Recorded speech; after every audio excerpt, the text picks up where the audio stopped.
Bem, pessoal, eu vou mostrar aqui para vocês agora, nesse último lab, uma análise um pouco mais aprofundada de como o protocolo UDP funciona.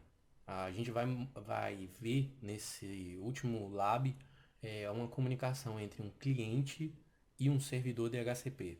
O que acontece quando esse cliente não tem nenhum endereço IP e ele precisa solicitar ao servidor DHCP um endereço IP? E como é que esse servidor recebe essa informação e que tipo de informações ele responde para o cliente, certo? A gente vai ver isso acontecer agora em tempo real com o TCP/dump, certo? E é exatamente o que acontece quando qualquer máquina chega numa rede. Ela precisa de um endereço para poder entrar nessa rede, por exemplo, ou porque a máquina foi ligada ou porque ela não estava conectada na rede. E aí você vai ver que quando ela não tem endereço IP, ela fica com o endereço 0.0.0.0, ela faz essa solicitação ao servidor DHCP, o servidor DHCP responde com o endereço IP da máquina. E toda essa comunicação acontece pelo protocolo UDP, certo? Que é o que a gente vai ver. A primeira coisa que eu vou mostrar para vocês aqui nesse terminal do lado direito é o endereço IP que a minha máquina possui atualmente. Eu vou usar aqui o comando ifconfig e você vai ver aqui que o endereço IP da minha máquina atual é 192.168.0.17 e que o nome da interface que possui esse endereço IP é a NP3S0. Como eu estou num computador doméstico, só existe uma interface de rede, que é essa interface aqui. Quando você está trabalhando com servidores no ambiente profissional, você vai ver que um servidor tem várias placas de rede. Então ele vai ter várias placas, várias interfaces com vários endereços IPs. Cada uma delas vai ter um endereço IP, certo? Então um servidor pode ter vários endereços IPs. O que eu vou fazer a princípio é liberar esse endereço IP para que a minha máquina fique exatamente como as máquinas ficam quando elas ainda não estão conectadas na rede. Então, para poder fazer isso, eu vou usar um comando chamado dhclient, que é um comando que faz o release desse IP, ou seja, faz a liberação desse endereço IP. Para poder executar esse comando, eu preciso estar logado como usuário root. Então, a primeira coisa que eu vou fazer aqui é colocar o sudo antes de aplicar o comando, porque senão você não vai conseguir aplicar o comando, porque ele vai dizer que o comando não tem autorização, que você não tem autorização para aplicar esse tipo de comando. Então eu coloquei aqui o sudo, eu vou colocar aqui dhclient, que é o comando que eu quero aplicar. O parâmetro para poder liberar o endereço IP é o "-r", ou seja, release, solte o endereço IP da interface, certo? Fique sem endereço IP. Se eu aplicar da maneira como ele está até aqui agora, ele vai liberar o endereço IP de todas as interfaces que a máquina possuir. E isso vai funcionar para o meu caso, já que eu só tenho uma única interface com um único endereço IP. Mas, como eu estou ensinando você a trabalhar também no ambiente profissional, onde você pode encontrar várias interfaces, é sempre conveniente que você especifique aqui no final exatamente em qual interface você quer aplicar esse comando. Então eu quero que ele libere o meu endereço DHCP com "-r" aqui, mas eu quero que ele libere nessa interface, é NP3S0. Geralmente o nome das interfaces que você vai encontrar nos computadores é TH0 ou alguma coisa similar a isso. Eu vou aplicar aqui o comando, você vai ver que ele vai matar o processo de tráfego de rede da máquina. Preciso aplicar aqui a minha senha antes. Pronto. Vamos ver aqui se a máquina ainda tem algum endereço IP nela. E você vê que não tem mais endereços IPs, ou seja, o endereço IP foi liberado. A máquina nesse momento está sem comunicação com a rede, que é exatamente o que acontece quando a máquina ainda não está conectada. Agora eu vou aplicar nesse terminal aqui preto do lado esquerdo o TCP/dump para a gente iniciar essa escuta. O TCP/dump também exige que você esteja logado como usuário root. Então eu vou colocar aqui sudo antes de aplicar o comando TCP/dump e aqui TCP/dump "-ns", que eu já mostrei a vocês para que serve. Só que além disso eu vou habilitar um modo verboso. O que é um modo verboso? Geralmente o TCP/dump sem o modo verboso ele faz uma leitura por cima daquele pacote, não é uma leitura aprofundada de todas as informações que aquele pacote tem nele. Então eu vou habilitar o "-v", que é basicamente me dizer o seguinte: olha, essa informação que você vai ler para mim do tráfego, me dá um pouquinho mais de informações sobre cada um desses segmentos. Ou seja, aprofunde um pouco mais no nível de detalhamento de cada um dos segmentos que você vai estar apresentando. E eu estou fazendo isso para poder vocês verem que tipo de informação o cliente solicita ao DHCP, ao servidor DHCP, e que tipo de informações o servidor DHCP dá ao cliente. Para a gente poder fazer um mix aqui de análise de tráfego DP na prática com como um servidor DHCP funciona, certo? Vou colocar aqui o DP, que eu quero ler toda a informação que passar pela placa referente ao protocolo DP. Você vai ver que ele não vai capturar só a informação do DHCP, ele vai acabar capturando umas outras coisas, mas a gente vai ignorar isso e vai focar só na comunicação entre o cliente, o servidor e servidor-cliente do DHCP, certo?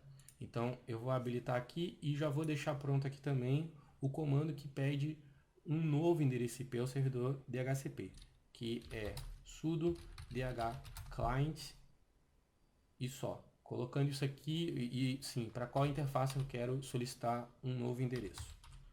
Então, para liberar é o dhclient espaço "-r" e a interface para qual você quer liberar o endereço IP. Para solicitar de volta é o dhclient com a interface para qual você quer solicitar o endereço IP. Então, eu vou aplicar primeiro aqui a escuta no lado esquerdo e depois aqui, logo em seguida, eu vou aplicar a solicitação para a gente ver que tipo de tráfego ele vai gerar. Apliquei aqui a escuta, eu preciso logar a minha senha do root, Enter, vou aplicar aqui e pronto, ele já gerou o tráfego. Vou parar aqui para a gente parar essa coleta e vou voltar aqui no lado esquerdo para o ponto que nos interessa. Pronto, tá aqui. Deixa eu abrir um pouco mais essa janela para a gente conseguir ver com a informação um pouco mais organizada. Tá aqui a minha solicitação, começa aqui, daqui até aqui. E você veja que como a minha máquina cliente não possui endereço IP, ela está com o endereço 0.0.0.0 e como padrão para a comunicação DHCP, o cliente sempre utiliza a porta UDP 68 e o servidor sempre utiliza a porta 67. Então, o cliente sempre solicita através do protocolo UDP porta 68 e o servidor sempre responde através da porta do protocolo UDP na porta 67. Ó. Veja aqui, como o cliente não tem endereço IP, ele é o 0.0.0.0 na porta 68, e como ele não sabe ainda quem é o servidor DHCP, ele dá um broadcast 255.255.255.255 na porta 67. E aí ele faz a solicitação, aqui está o endereço MAC do meu cliente, do meu computador, e reparem que tipo de parâmetros, que tipo de informações ele solicita ao servidor. Ele solicita a máscara de rede, o time zone, default gateway, o DNS, o nome de domínio, o hostname e assim por diante. Ele na verdade solicita uma série de informações. O que é informação obrigatória para que ele tem que receber é o endereço da máscara de subrede onde ele está alocado. O servidor DHCP precisa informar a ele qual é o tamanho da rede onde ele está inserido. A gente já estudou isso no passado e ele informa isso através da máscara de subrede. O default gateway também é uma informação obrigatória. Reparem que ele não tem essa informação, por isso que ele manda a solicitação através de broadcast. Repara aqui também que request, ou seja, é um pedido do cliente para o servidor. E você também tem o DNS como uma das informações que são obrigatórias para que o servidor DHCP informe ao cliente. Então, máscara de subrede, default gateway, o servidor DNS, às vezes é mais de um servidor DNS na rede, que a gente também já viu isso no passado. O servidor DNS é aquele que associa o nome do domínio com o endereço IP. Então, embora você chame o site por www.globo.com no seu navegador, a gente sabe que por trás daquele nome existe um endereço IP e quem faz essa relação entre endereço IP e nome de domínio é o servidor DHCP. Então, para que isso aconteça, a máquina precisa saber quem é o endereço IP do servidor DHCP. Aqui, logo em seguida, a gente tem a resposta do servidor DHCP, certo? Deixa eu baixar um pouquinho mais aqui. Reply, ou seja, resposta. Então, meu servidor DHCP, que é 192.168.0.1, fala pelo protocolo DP na porta 67 e o cliente recebe o endereço 192.168.0.17 na porta 168, como eu já tinha explicado. Aqui ele diz, ó, seu endereço IP é 192.168.0.17, o endereço IP do servidor é 192.168.0.1, certo? E aqui ele manda, ele manda também o endereço MAC da máquina cliente, certo? E ele manda também, ó, o tamanho da máscara de rede. Reparem que aqui, ó, é a 255.255.255.0, ou seja, é uma rede de até 254 clientes possíveis. A gente já viu isso também quando a gente aprendeu o cálculo de endereçamento IP. Ele está mandando uma oferta DHCP, como ele está dizendo aqui. O time zone que ele está trabalhando é a time zone de opção 2, ou seja, o local onde você está geograficamente é a time zone 2. A gente usa muito isso porque na maioria das vezes os relógios dos computadores são atualizados pela rede. A gente tem aqui o endereço IP do Default Gateway, nessa linha aqui, que é 192.168.0.1. A gente tem o Time to Leave dessa rede, que é 23, certo? Aliás, perdão, a option é 23, o TTL é 64. E a gente tem também aqui, ó, o lease time, ou seja, por quanto tempo esse endereço IP pode permanecer comigo no máximo. Ou seja, qual o tempo limite em que eu posso permanecer, eu, enquanto máquina cliente, posso permanecer com esse endereço IP. Ele está informando aqui que são 3.600 segundos, ou seja, o equivalente a 60 minutos ou 1 hora. Claro que a sua máquina não vai esperar até esse limite ser atingido para que ela peça uma renovação de endereço IP. É por isso que eu estou dizendo que isso é o tempo máximo. Geralmente, quando a sua máquina atinge a metade desse tempo, ela já solicita uma renovação de endereço para que você não corra o risco de ficar sem endereço e, portanto, ter sua conexão cortada enquanto você está trabalhando.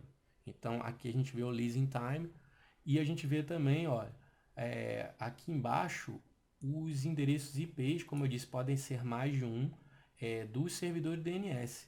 Então, você tem aqui o 187.183.192.20 e você tem 187.183.192.16, que são os servidores DNS que o meu computador está utilizando.